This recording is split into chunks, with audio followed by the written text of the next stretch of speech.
என் குடும்பம் உறவுகளின் பெயர்கள்: அம்மா,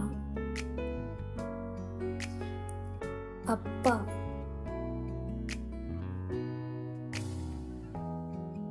தாத்தா,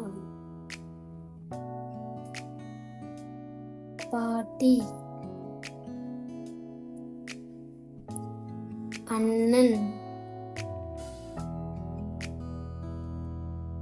அக்கா, தம்பி, பாப்பா,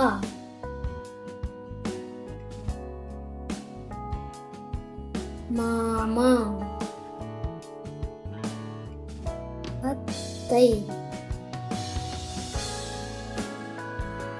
லைக் பண்ணுங்க, ஷேர் பண்ணுங்க, சப்ஸ்கிரைப் பண்ணுங்க.